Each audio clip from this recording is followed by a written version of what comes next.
क्या अपनी पत्नी के अलावा किसी पराई स्त्री के साथ संबंध बनाने से पाप नहीं लगता है?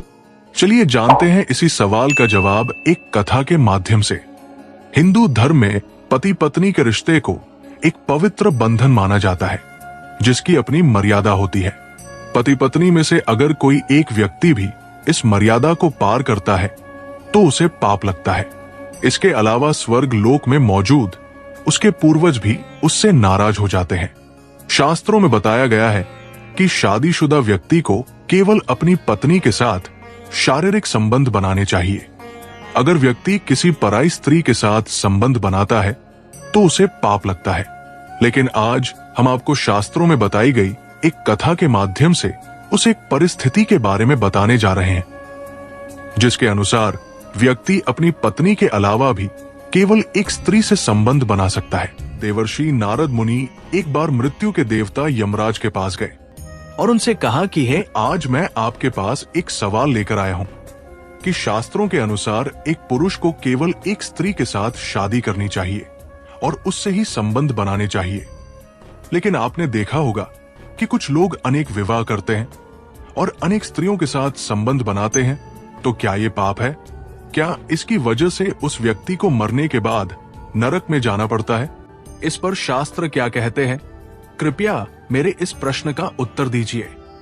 यमराज कहते हैं कि नारद मुनि, मानव जीवन के कल्याण के लिए आपने एक अच्छा प्रश्न पूछा है, लेकिन मैं आपको इस प्रश्न का जवाब एक कथा के माध्यम से दूंगा, जिसे सुनने के बाद आपको अपने सभी सवालों के जवाब मिल जाएंगे। यमराज कहते हैं कि प्राचीन काल की बात थी। एक गांव में एक राजा थे जो बहुत ज्यादा दयालु थे। वो अपनी प्रजा की हर एक छोटी से छोटी जरूरत का ख्याल रखते थे और उनकी प्रजा भी उनसे अत्यंत संतुष्ट रहती थी। राजा का विवाह भी हो गया था और उनकी पत्नी भी बहुत सुंदर थी। इसके अलावा उनका व्यवहार भी बहुत ज्यादा दयालु था। राजा रानी का जीवन अत्यंत सुखमय था, लेकिन उनको सिर्फ एक चीज का दुख रहता था कि उन्हें कोई संतान नहीं थी। राजा रानी और गांव की प्रजा को इस बात की चिंता था कि राजा के बाद उनके साम्राज्य को कौन संभालेगा। राजा रानी ने अनेक वैद्य से अलग अलग उपचार कराए थे। इसके अलावा व्रत, दान पुण्य, यज्ञ और संतान प्राप्ति के लिए कई उपाय भी किए थे, लेकिन उसके बाद भी उन्हें पुत्र की प्राप्ति नहीं हो रही थी। ऐसे में दुखी प्रजा ने राजा को सलाह दी कि उन्हें दूसरा विवाह कर लेना चाहिए ताकि उनका वंश आगे बढ़ सके और गांव को एक नया राजा मिल सके। लेकिन महाराज अपनी पत्नी से अत्यंत प्रेम करते थे, जिसके कारण उन्होंने दूसरा विवाह करने के लिए मना कर दिया। इसके अलावा उन्हें शास्त्रों का भी ज्ञान था, जिसमें बताया गया था कि एक पुरुष को केवल एक विवाह ही करना चाहिए। शादीशुदा होते हुए किसी और स्त्री के साथ संबंध बनाने से पाप लगता है।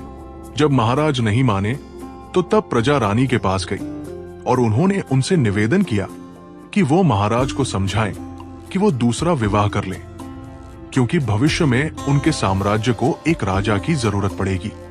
लेकिन राजा ने रानी की बात मानने से भी मना कर दिया। स्वर्ग लोक से राजा के पूर्वज ये सब देख रहे थे और उन्हें चिंता थी कि अगर राजा को पुत्र नहीं हुआ तो उनका वंश आगे नहीं बढ़ेगा।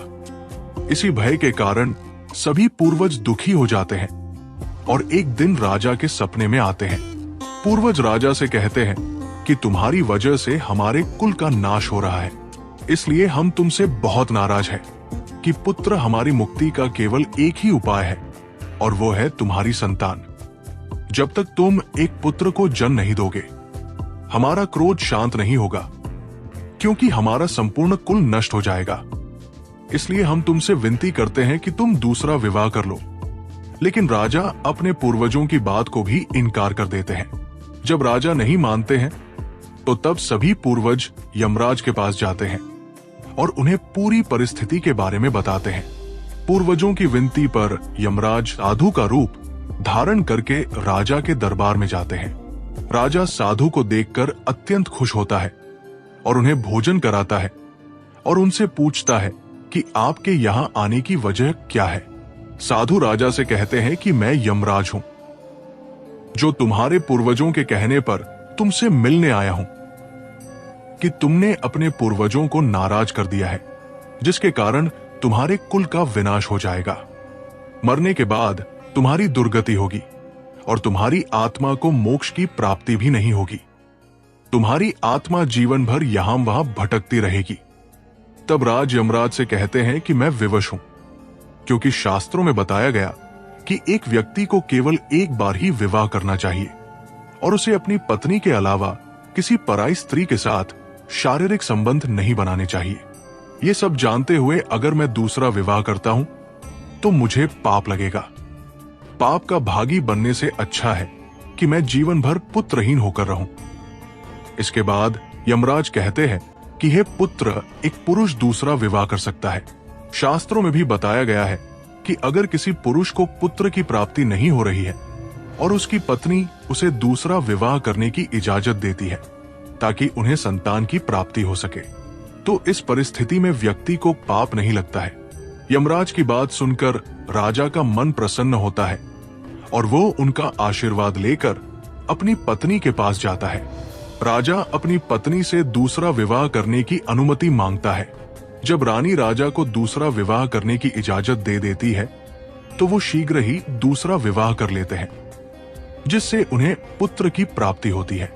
राजा के इस फैसले को देखकर रानी, प्रजा और स्वर्ग लोक में मौजूद राजा के पूर्वज भी प्रसन्न हो जाते हैं और यमराज का धन्यवाद करते हैं।